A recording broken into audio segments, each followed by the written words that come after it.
And I was born August 18th, 1913, and today is June 13th, the year 2000. Imagine that. Sophie, tell me a little bit about growing up, where you grew up. Yes, we grew up in North Omaha. My mother came here in 1909. She arrived just in time to be the godmother for my sister's first child, Alexander Lipsman. And my mother was single. She came over here with her sister, who was about 15 months younger than she. They were sent for by Abraham Lipsman, who was married to their sister, an older sister, not much, however. At least three girls, plus the twin of my youngest aunt, Tenny, were twins. They were the youngest in the large family. They were very poor, and they came from Lublin, Gdańsk in Poland. And my mother used to tell us funny incidents that happened on the way. She had some favorite stories. Did you want something like that? She had favorite stories, how she had never grown up knowing black people. And they were on a train. It was hot in August in America, no air conditioning. And the porter was black, of course, probably with a PhD. That was in time in America. And he was perspiring profusely, had a beautiful white coat. And Mother said he reached in his pocket and pulled out this snowy white handkerchief, and her eyes would become very distended as she watched him mop his brow, and the handkerchief came away clean. She she could always relive the wonder of this little immigrant girl who came over. And my aunt and uncle, Abraham and Esther Lipsman, lived in South Omaha. And they lived. Tenny, my mother was Fanny Salts, and her sister was Tenny Salts. And they lived with my aunt and uncle. They were poor. My mother worked at the packing house. She could speak Polish and she could speak Yiddish. She learned English from Polish co-workers, non-Jewish, of course. Mother said she got 10 cents an hour for wrapping soap. And so she must have worked probably 10 hours, earned $1 a day. Maybe that's where that $1 a day came from. And somewhere along the way, she met my father. And when I asked my Aunt Esther how my mother in Omaha, and how she had met my father, Morris Lewis Hepburn, my aunt was too late already. My aunt couldn't remember. And I feel so sense of loss not knowing how my mother and father met. Mother was 22, and he was about 35. And they were married in Omaha. They were married at the home of Dr. Ron. My mother worked for them in the house, caring for their children, doing housework. She was a very hard worker. And I want you to know, my mother was illiterate. She couldn't read or write in any language. Never had been educated. She was a woman, a girl. Women were not educated in that culture. It was very orthodox. But she was so smart. And Dr. Rump thought a lot about her. As a matter of fact, he signed my certificate of birth, so he probably officiated her when I was born. And I was born in the Memorial, is that what it's called? Dr. Wise Memorial Hospital. And it was located where the Lutheran Hospital is now, 26th and Dewey, somewhere in there. I doubt that the original building was there. And I remember it well because two of us, my sister and I, were both born there. My sister was 15, Ethel Halford Cohen. She was married to Dan Cohen, who had the Fireside Restaurant. And we two were born in the hospital. But my two brothers, Yale and Max, were born at home. with a midwife in attendance, I believe. I remember very well, I was only 4 years and 3 months older, but I was the oldest, and Max was the youngest, and I was 4 years and 3 months older than he. And I remember very clearly saying, crying, my mother, tell Mrs. Rice to take the baby back. He cries too much. I really loved my youngest brother. He was such a darling, so smart. He was, near genius, truly. He was so smart. We grew up with no reading matter in our house. My father, my brother hesitated. He didn't want me to say how my father died, but my father was a suicide. It was a dark secret among the family because a time when I was a child, someone had asked my mother, he was signing her up for insurance, and he had asked her how my father had died. And she said, he died of the flu. And I said, oh, no, that isn't the way he died. Isn't that terrible? Kids blurt out. He killed himself. And my mother looked so stricken that I consented to the lie after that and became part of it. So we all, our children, it was up to my youngest son who went to the library, and he just had a lot of spare time on his hands, and he found the news article in the Bee, July 14th, 1920. It was a very good article.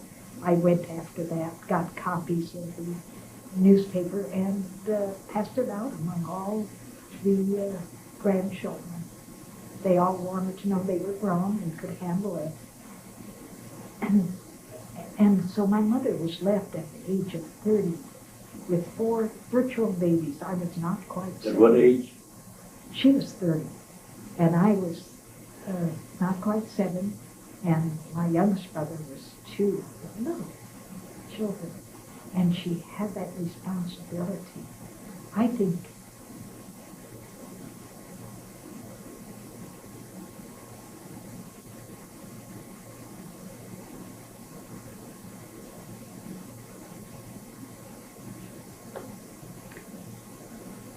I really think my mother was so heroic.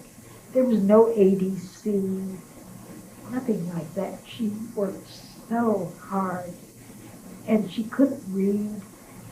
Even if she had to go, she always did her own business. She owned some houses my Uncle Abe had advised her to buy after my father's death.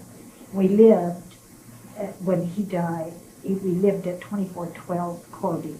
And it was a virtual ghetto, it was all Jewish people. Ann Behrman, who grew up and married Lloyd, or Morris Reutzstein, a dentist. Oh, you probably knew him well. He's a dentist, too. We were close, we were neighbors, and we remember each other from the fact she was a little younger than I. When my father died, I was about, well, not quite 7, she was maybe 6. And so my mother sold that house that we were living in, and it was sold, there's a foreshadowing of what the neighborhood was to become. It was to the black church, probably a Baptist church, and their preacher in his family. And I remember that my mother owned the house at 1425 North 20th, where she wanted to move. And I think I will not mention the name of the lady who was renting the house from her. She refused to move. So the black family moved in, almost on top of us. And some very dear friend of Mrs. Gitnick, I don't even know Mrs. Gitnick's first name, lived up the street, and she gave my mother shelter for her and her 4 little children. And my mother did the cooking, I remember, in their basement with the dirt floor. How adaptable they were, to adapt to whatever.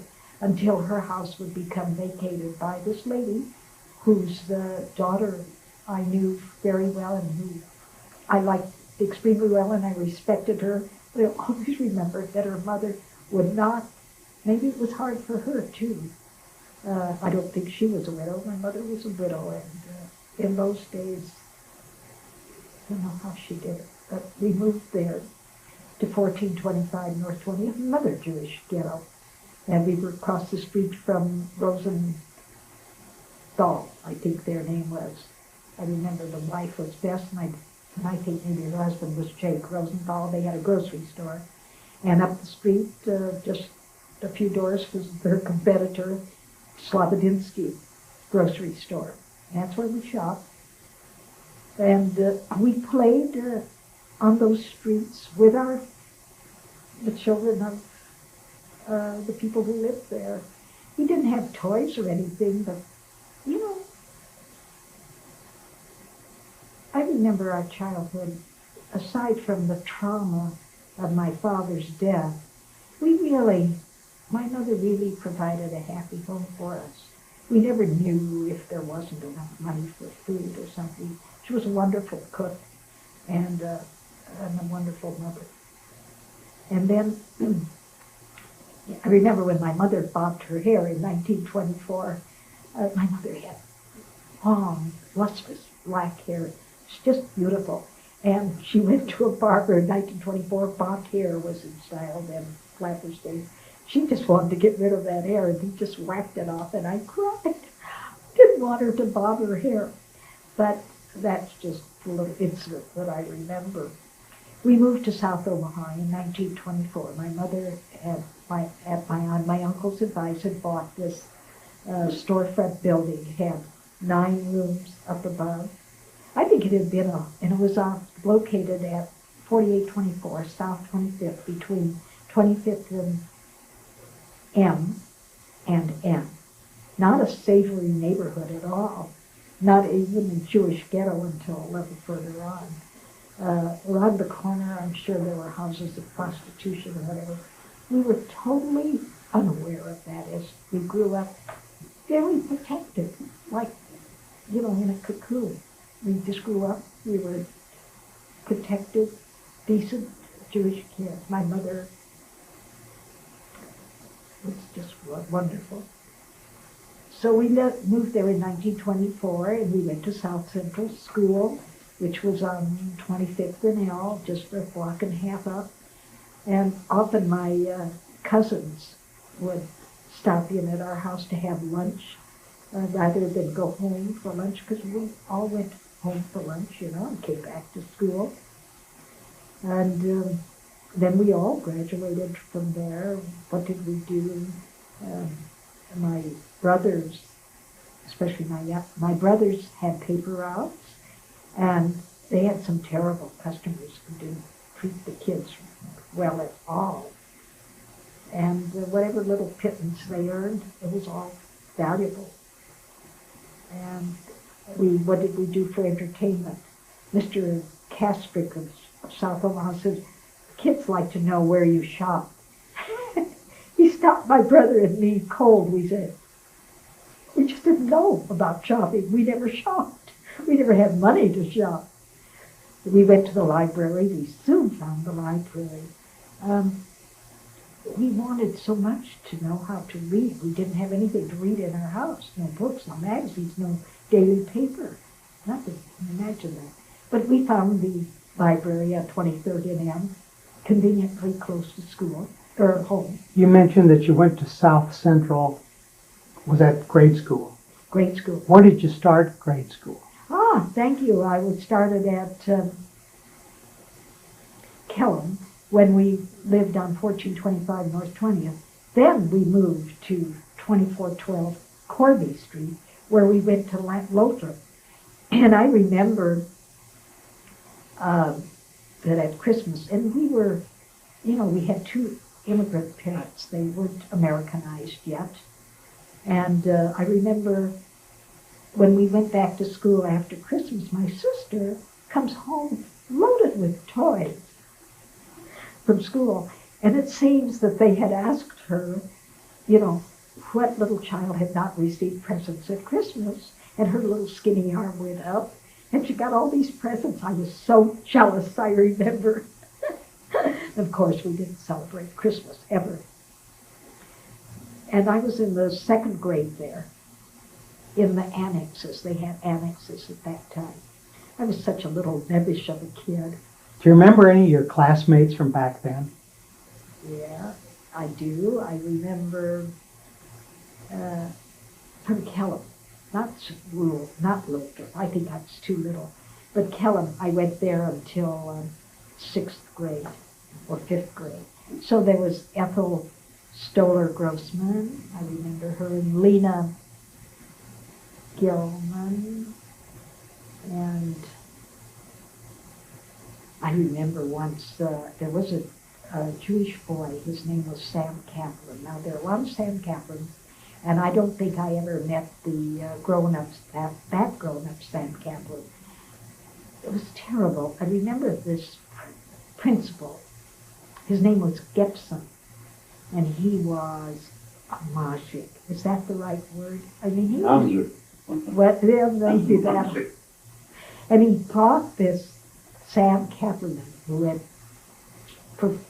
committed some transgression, God only knows what it was, and he had this big paddle, and he brought Sam in front of our class and paddled him with this big board paddle. I was afraid of my own shadow by then. That was a terrible lesson. We kids weren't going to do anything bad, and God only knows what Sam Kaplan did. I hope he grew up to be a decent young man. That was a terrible thing to have done to him. Maury Katz was in my, that was South Central, and Sarah Katz. At Kellum, there was an Evelyn Green, and I really, the South Omaha and North Omaha were really divided into two separate entities. We had our own shul in South Omaha. So after we moved to South Omaha, we didn't really meet those youngsters. There's a lady whom I know, her name is Grace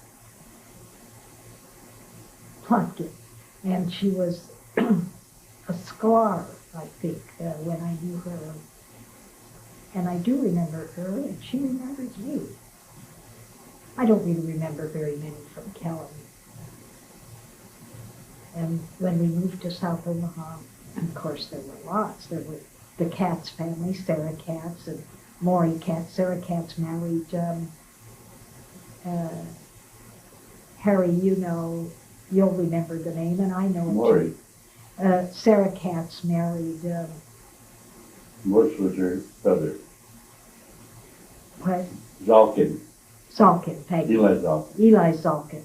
And I think Bob Belgrade is one of her grandchildren who built all these apartments across the way. But What did you do for entertainment back then? Do you recall? Well, we had our cousins, and really they were our only friends until we went to high school. We had Auntie Tenny and Uncle Morris lived nearly on 25th and J, and we were in the center on 25th between N and N. Then my Uncle Abe and Aunt Esther lived on Q Street. They had a store and a fish tank where they kept live fish, and that's how my uncle got his fish tank cleaned out. He said we could swim in it if we all cleaned it out. So we went then to with great zeal and cleaned out the fish tank and so that we could swim. That was a big deal for us. I remember Mayor Dahlman. He got everybody's vote. Every summer he would pass out streetcar tokens and free and ride tickets for Crook Park, which was across the street from where Benson High is now. That was a big deal. My mother would pack a picnic basket and we'd go on the streetcar to go and we'd have our rides, and certainly probably no more than what we had free tickets for, have our lunch, and home again on the streetcar. That was one thing that we did. We went to Riverview Park, again on the streetcar. We always traveled on the streetcar. And what did we do at Riverview Park? Just maybe have a picnic lunch, buy ice cream cones. And we didn't get ice cream cones very often. We used to play a game to see who could make their ice cream cone last the longest. We would just barely put out our tongue to lick it away, drop by drop. We played hopscotch on the sidewalks. That was free. I think we even used stones. We didn't have chalk to draw the diagram.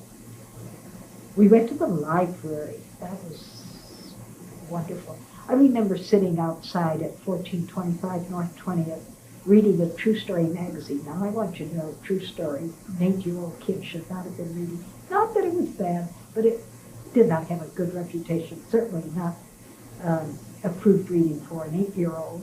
And this lady came by. She said, "Does your mother know that you're reading that magazine?" I said, "Yes." She did. My mother was proud that I could read the magazine. She didn't know what I was reading. And believe me, it didn't destroy my modesty or decency or anything else. They were pretty innocuous, I think. We were not very sophisticated. The shopping question about where did we shop, we brought to mind a time when unaccountably we each had 15 cents to spend. We could get an ice cream sundae for that. Now, we were already maybe 12, 13, 14 years old and did not have the sophistication to go into a store to order a soda, or sundae, or a soda. And I remember just hanging back outside the store, one of us trying to get up courage to go into the store and spend our 50 cents. We were really unsophisticated children. We didn't know from the outside world. We were really... Do you remember some of your neighbors in South Omaha? Oh, yeah, we did. Well, yes, there was a veterinarian up street on 25th and M.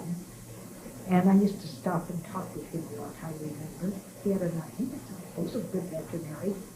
And there were people, Jewish shopkeepers on M Street. There was where there were the Singers. I think they had a plumbing shop. Lou Singer grew up in this owned a Piggly Wiggly store. And there was Mr. Canner, Sam Canner, a very nice man and a good friend to my mother. He had a furniture store. And there was a Mr. Lyndon Baum. He had a furniture store. Mr. and Mrs. Herman. I really don't know what kind of store they had, but they were there. And they were friends. My mother was well liked. There was Mr. Bronstein up on the next street between N and O. And they had a grocery store. And there was Mr. Beschachet. Why do cannot I think of his name? Because he was my sister's uncle-in-law when she married Dan Cohen. His name was Schleifer. And he had all these boys, 2 sets of twins. They were fierce. They really plagued my life. They were always threatening to pelt me with horse turds. We had horse thieves turns in the streets, of course, because there were lots of wagons and horses, and not so many automobiles. They were mean kids. They grew up to be my brothers, good friends. They were a fine family, really. Reverend Schleifer was something of a sadist as far as I was concerned, because my mother would send me there to schlach the live chicken, and said, "Don't come back until the chicken has been killed." So I would sit, and he would shuffle back and forth in front of me, and I didn't dare say a word. I think, oh, now he's going to kill the chicken. He'd let a little kid sit there for hours, it seemed to me. hours. It was a very long time. And then he'd come and he'd pluck a hair out of his beard and he'd test his razor on it. And then, with my sight, he would slash the chicken's throat and release the blood in my. The chicken was ritually clean to be cooked by my mother. Flicked by her, too. She used to go down in the cellar and tie a cloth around her head and pick that chicken, feather by feather. My mother worked so hard. I mean, she did everything. We take, what do? We go to the, we go to Bag and Save and we buy kosher chicken. It's frozen. And I don't care for the job that I have of getting that frozen chicken ready. I skin it. That's hard. We used to love to watch my mother cut open the chicken. And there was a legend or a myth that a lady had opened up the gizzard, and inside was a diamond. She had found a diamond.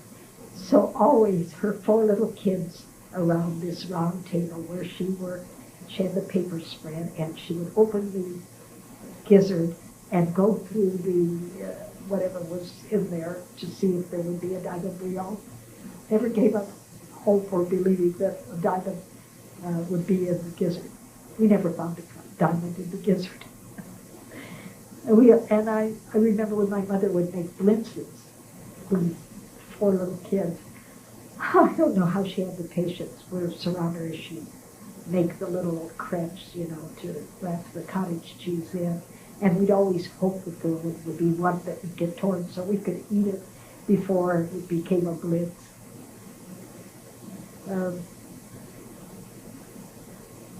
Did you attend South High School then? Oh, yes, all of us. We all went to South High School, and there it was about 4 blocks, and we came home for lunch always. Once in a while, I would be allowed to stay, and we'd buy a sandwich for 5 cents. That's where I learned to eat peanut butter with sweet pickle relish on it. I think that's delicious. I loved high school. I loved school. I was always one of these little nerdy kids out of my past. You'll forgive me. Tell Ben about the time that you and your sister and your 2 brothers had the top grades of the. Oh, I made that out because I had, I made a copy of this. I have this article that was in the paper that I really would like the Historical Society to have. You can read them all those pictures. Where did I put them? Maybe on the kitchen table.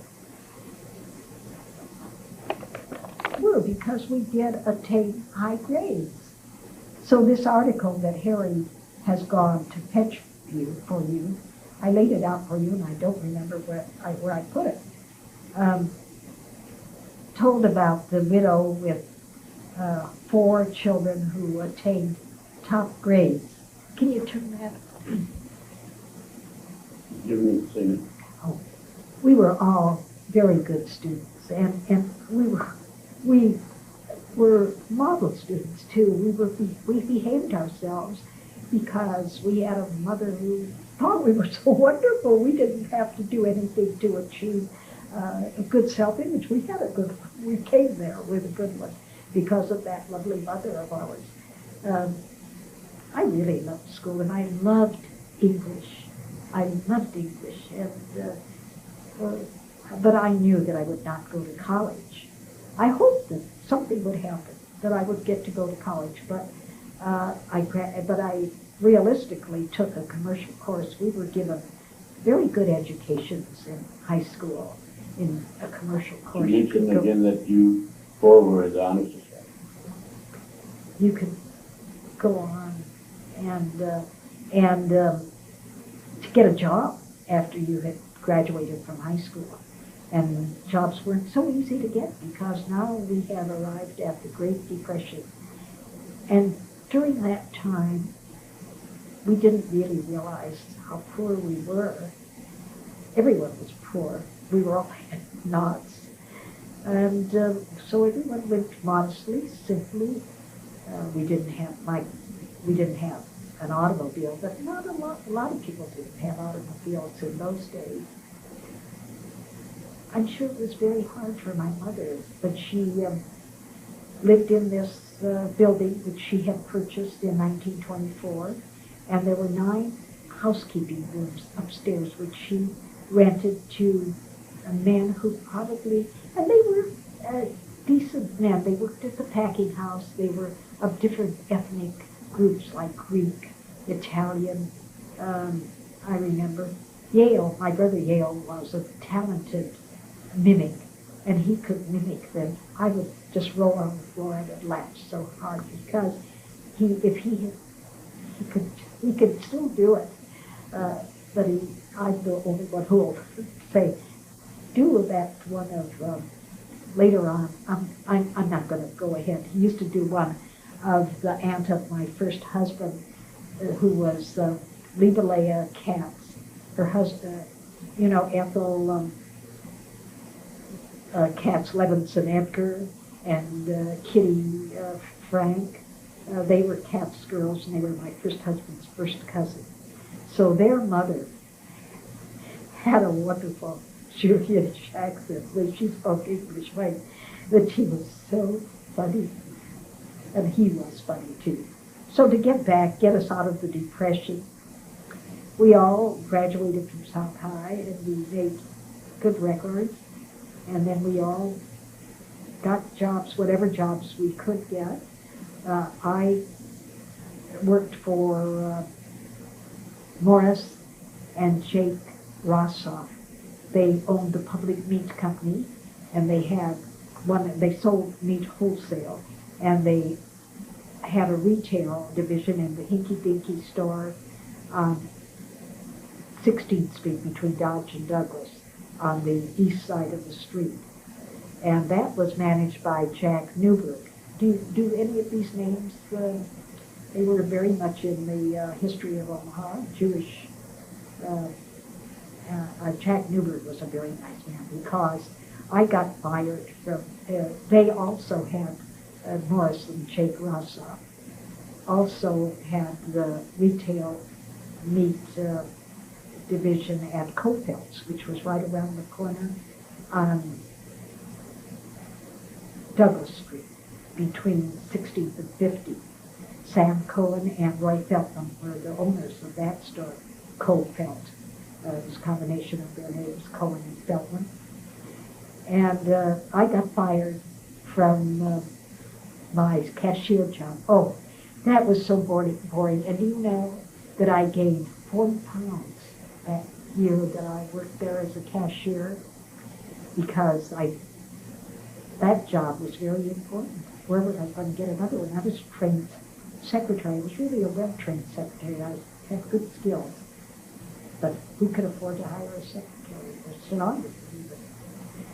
And I got fired from that job. Actually, my cousin was a cashier for Cofet Meat Market that worked for them. And they had called her up on a Sunday and told her, Belle, you'll take a vacation and without pay. And they fired her, just like that. Ought to say, for no good reason, except that they had someone else that they wanted to give the job to. So I came to work on Monday after that fateful Sunday, and I was telling Mr. Rossoff what I thought of, that was a terrible thing that you did to my cousin. He said, you watch out, young lady. He said, you'll get the same thing. And I did, a month later. So that J.C. Penney came to town, and they opened the store on 16th and Howard, store 1482. And I applied there, and they asked why I had left the previous employment, and I had written eccentricity of my employers. Even then, I really loved big words. And so apparently they had called there and to find out what kind of a worker I was, and they got hold of my friend Jack Newberg, who was the manager of the store, and knew what kind of people the Rossoffs were. So he gave me a very good recommendation. I was hired, and I worked there right up to the time that until 1939, when I was married in 1938 to Marshall Katz, and left Omaha to live in St. Croix Falls, Wisconsin. I think I have my sister, and we were a very close unit, but we fought among ourselves, but we were a unified front against the world. Don't you pick on my little brother or sister. And we really loved each other. My mother always feared, she told me once, she said, after I'm gone, she said, I would want you all. I would hope that you would all remain friends and love each other. And I said, don't worry, we will. And we did. So you probably are more interested in my life. I lived in St. Croix for 16 years. We were the only Jewish family, my husband and I, the Katzes. And his parents, Katz Produce Company, they used to ship eggs to factories that made powdered eggs for all the boys who ate those awful eggs during the war. So it was considered a needed industry. And that kept my husband out of the Army. And his oldest brother, Philip Katz, also, he was married to my cousin, Lee Wolfsman. And Marshall was married to me. And then his youngest brother had to go because the townsfolk were really murmuring that the Katz boys were not being conscripted, and it was leading to some probably some anti-Semitic feelings. And we were the only Jewish family there. So Leo was conscripted, but he didn't have to serve because he had some kind of disability. His little daughter called it a hole in his back, but I don't remember what it was, but it did keep him out of the Army. Oh, there'd be ugly rumors that were hoarding bags of sugar because they sold 100-pound sugar to the grocery stores. They'd collect chicken and eggs. And I lived there until my oldest daughter, I had 4 children. My daughter Miriam, who is now 60 years old, and my daughter Helen, who is 56, and my son David, who will be 50 in September, and my youngest son Richard, who lives in Omaha, who will be 45 in September. And my oldest daughter was 14. My children were growing up without any Jewish contact. We went to the cities to stay with relatives during high holidays, and that was it. My children, I remember my daughter Miriam being the envy of her. I was a Girl Scout, Brownie Scout leader, and I remember a conversation between my daughter and one of the girls. She was talking about Hanukkah and how she got a present every day for 8 days. And this little girl was writhing in envy. Oh, you lucky duck, she said. Anyway, we moved to Omaha. When my daughter was 14, she was a freshman in high school. And it was time to move our group to Omaha.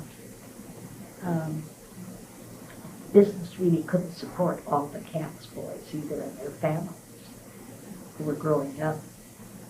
And I was really happy to move back to Omaha. And my mother was alive. My mother had remarried when she was not quite 50. She was 49. She'd been widowed for almost 20 years.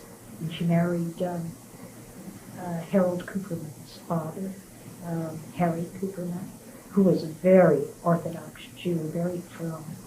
My mother was too, but not that firm, but she became that way. She was a good wife to him. She made a wonderful Jewish home for him, and he was happy. She was happy too, I think, to have that security, because we were gone in the sense that we were raising our own families. What kind of work did your husband do when he came to Omaha?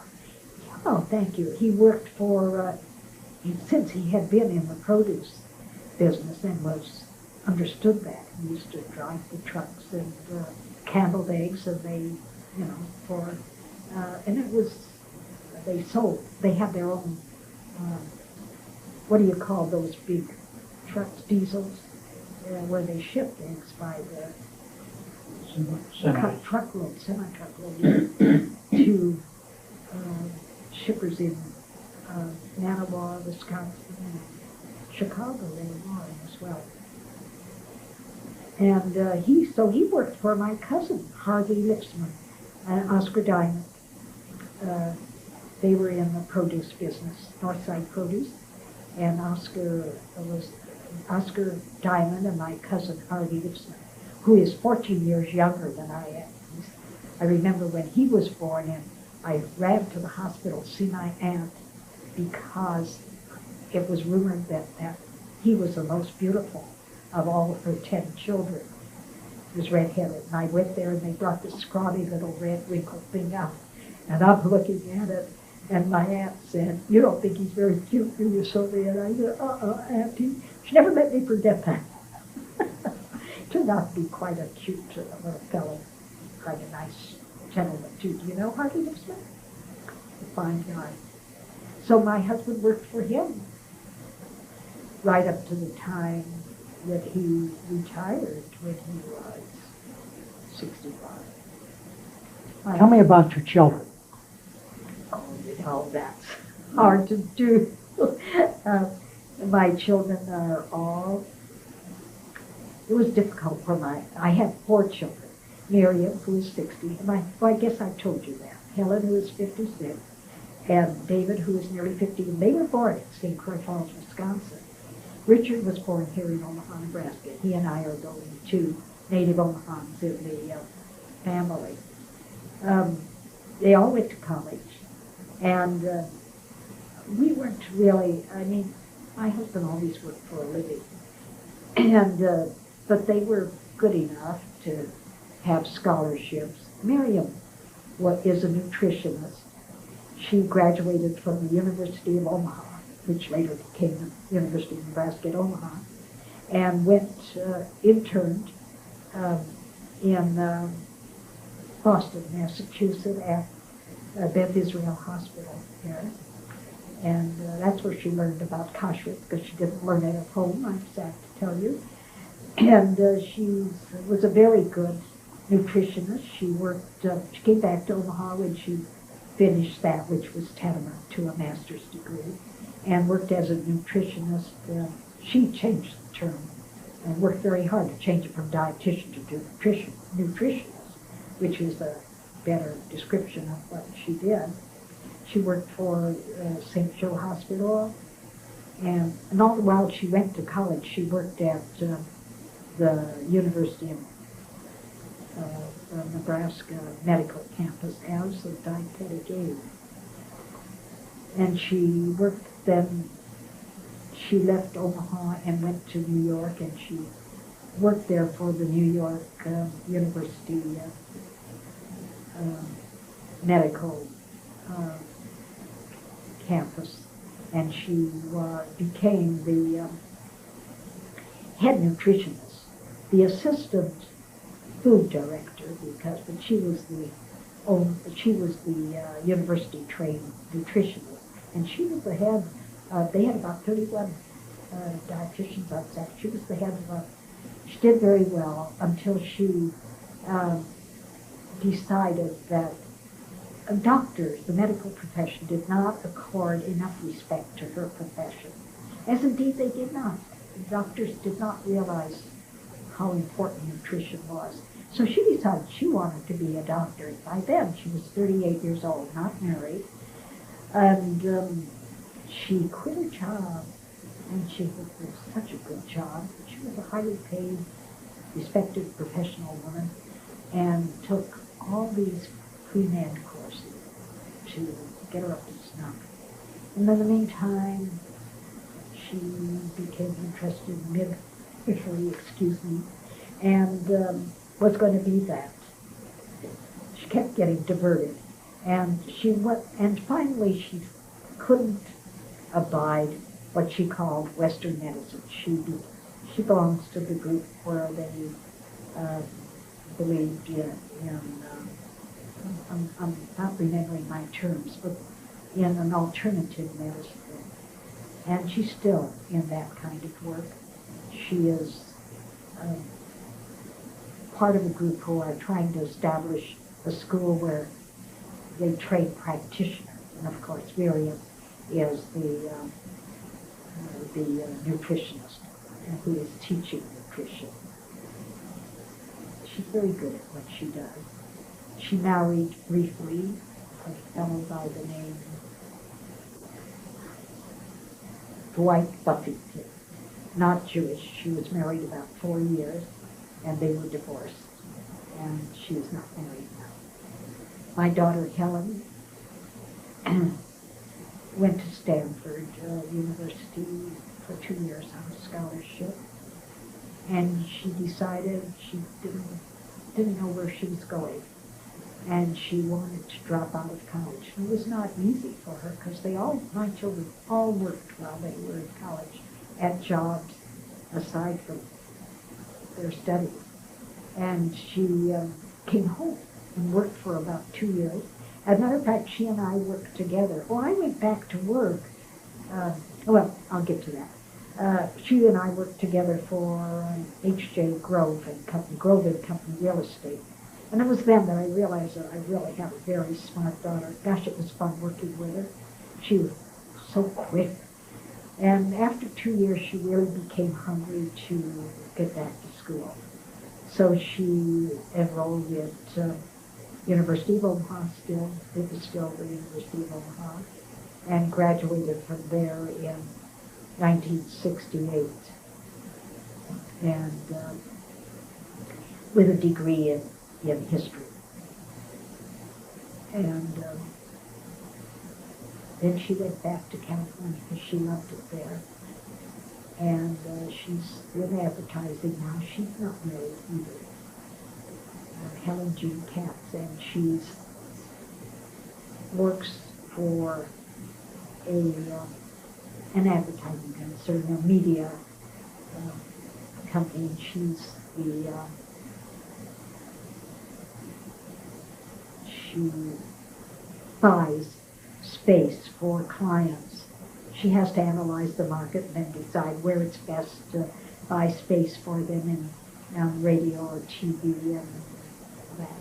And she does very well. Her boss really respects and values her services and gives her fantastic bonuses, like a trip to anywhere she wants to go in the world for 2, if that sort of thing, sends her to Hawaii.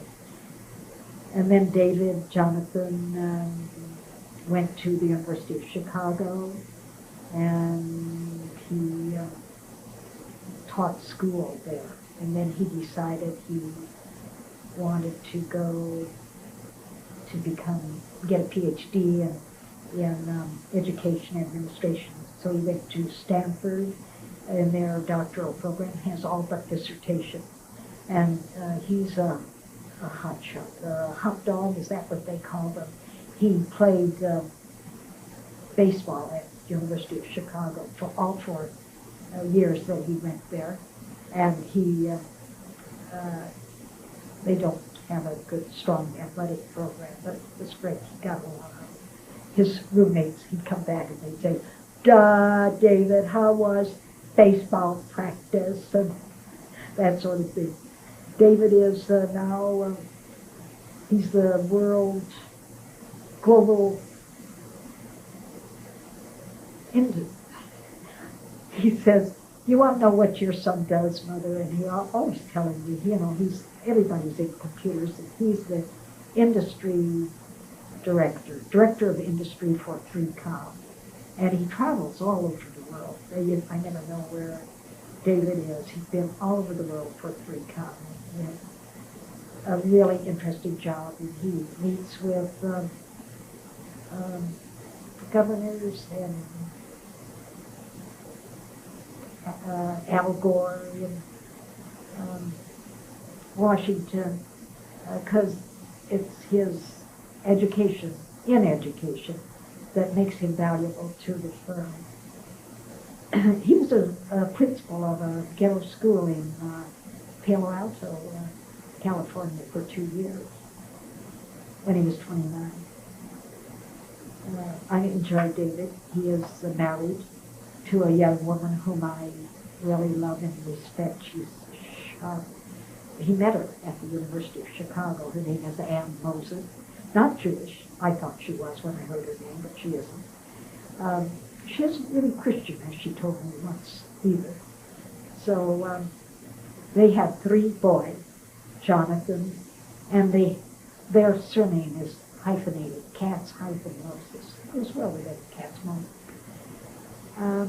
Jonathan, who is 18, just graduated from high school, and Benjamin, who is a junior in high school, and Andrew, who is going to be 12 in November, and he is in middle school. And then my youngest son, Richard Katz, is married to Superwoman, Amy Filler Katz. She was not Jewish when they were married, but she has converted to Judaism and is doing a wonderful job of raising 3 Jewish children.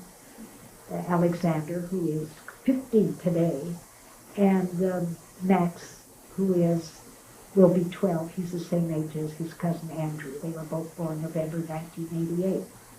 And they were in the paper, in the Jewish press. I had entered them as being the first bar mitzvah class of 2001. But Andrew won't be a bar mitzvah. Now, those 3 boys have not had a Hebrew education, David's son.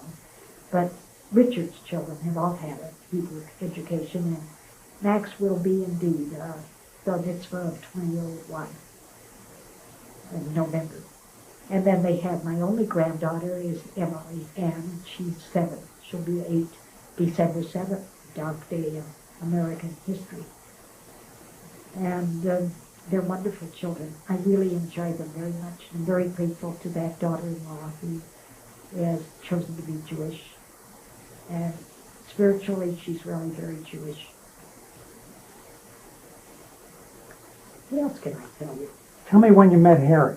I met Harry before he was even, he was married to his first wife, Anne, who is a dear friend of mine. And we all belonged, were members of Beth Israel Synagogue. And along about 1986, a young man came. He was a flash in the pan, but he had a brilliant idea of forming a separate Havurot. Cover. Well, Havarot has to be plural, Havarah. So we belonged. I joined the Havarah that liked music, and Anne and Harry were in it as long as Harry Alloy and Doris Alloy, and we're singles. And by then I was a widow, and several of us. There were about 15 of us, and we became very close-knit group. We enjoyed each other so much because we did have similar tastes. We were drawn together because we all liked music. We would go to operas and concerts, and we celebrated Jewish holidays in each other's homes. We met in each other's homes. And we really became such dear friends. We had such warm feelings for each other, and enjoyed a wonderful, rich Jewish life. And then when Anne died in 1990, December 1990, we were friends, and that was that. Then when Harry had been widowed for a year, he came around, and I was very flattered because I had really admired and respected and loved Anne. She was such a great woman, and the fact that he decided that he would like to be my a closer friend than we were, was very flattering to me. And so I looked upon him quite favorably, and we became an item, as they say. I don't know how. No one ever saw us out having dinner or going to a movie or whatever we did until then we were married soon after, in January 1992 at Beth Israel. It's very nice. We feel very blessed, Harry and I, because we really are quite kindred. Quite what? Kindred. You like that? I like the chemistry's terrific. Yes, he always says the chemistry is terrific, as indeed it is. And we really, and our families, our children, Harry, well, I'll let Harry tell you about his children when it's his turn to be interviewed. But our children have accepted each of us so warmly, and we enjoy each other's families very much. And I just tell Harry how wonderful he is to my grandchildren, who really don't have a Zadie anymore, and they really love him, and he is playful and loving and giving, and I'm very thankful for how he has enhanced their lives as well as mine. I have a working history. I really went to work when my son David went to college, because it seemed to me that we could certainly use some extra money. So I went to work as a temporary worker. And, had I worked before that? No, I didn't work all the time that I was raising my children.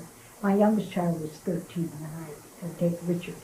And I went to work for temporary agencies, manpower.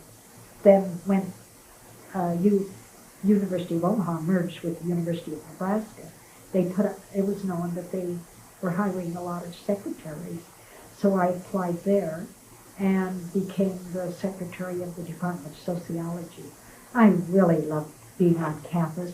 It helped me in the way I accepted the changes that were taking place among the youth of America, because my two boys were very involved in that, letting their hair grow, and all of the revolutionary things that the youngsters were rebelling and not wanting to have the war in Vietnam. And my son David went to Chicago that year, fall of 1968, that has become infamous in Chicago.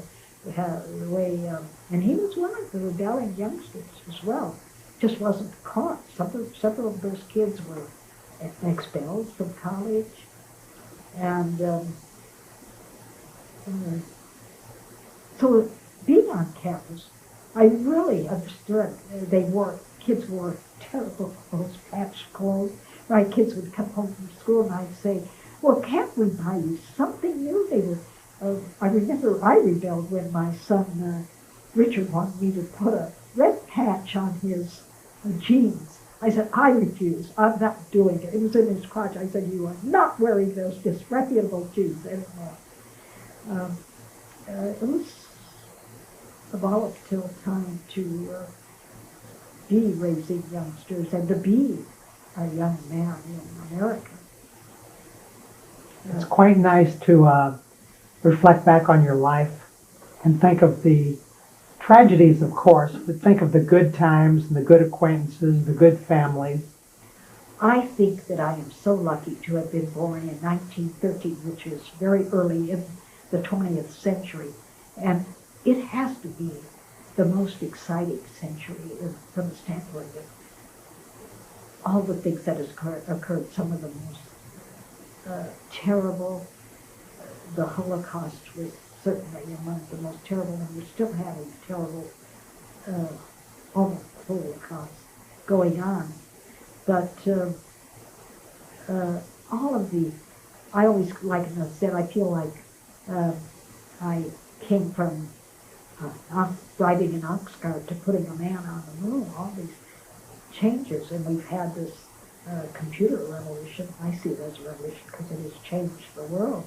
Really has, the way we do business and everything.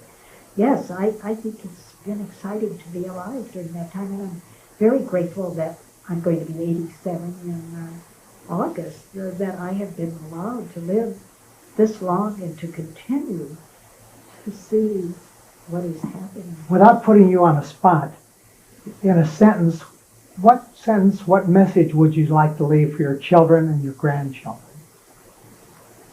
Well, I message that I would like to leave, and I feel they're being raised that way. I would like to leave that they be respectful and admire all people, no matter what their backgrounds or no matter what their beliefs. And I think they're being raised that way. Because maybe I raised children who were like that, and they were smart and married women who, I have two married children, the boys, married women who feel that way, and they're very accepting of other people. I think that's important. Well, thank you very much. Thank you very much for allowing me to talk like this. This is a picture of my mother, taken just when she became engaged to my father, Morris Halpern. And she is wearing the jewelry that he gave her, opal earrings and a necklace and bracelet, which you can't see. Isn't she pretty? Yes, this is a picture of the four Halpern children, taken, I would conjecture, around 1921, not long after my father's death, perhaps 8 months after my father's death. And starting at the top with the tall one, that's I, Sophie, and then proceeding clockwise to Ethel, and then the little boy in the center is Max, and Yale on the left. This is a picture of my first husband and me and our 4 children, starting with the back row.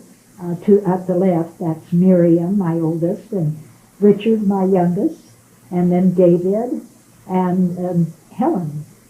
And then that's Sophie in front, and her husband, Michael. This is a picture taken on my 80th birthday, which was in August of 1983. And this is my husband, Harry, and I, and my 4 children, their spouses, and my grandchildren. In the front row, you have 5 of my 6 grandchildren. There's, starting from the left to right, there's Jonathan Katz Moses, Max Katz, Ben Katz Moses, Andy Katz Moses, and Alex Katz. And in the second row, seated, starting at the left to the right, that's my daughter Helen Katz, and my husband Harry Schulman, and I, and my daughter Miriam Katz. And in the back row, from right to left to right, that's David Core, a friend of my daughter Helen. Richard, my youngest son, holding his little 5-month-old baby. Emily, my only granddaughter. His wife, Amy, who is a wonderful lady, and my daughter-in-law, Ann Moses, and my son, David Katz.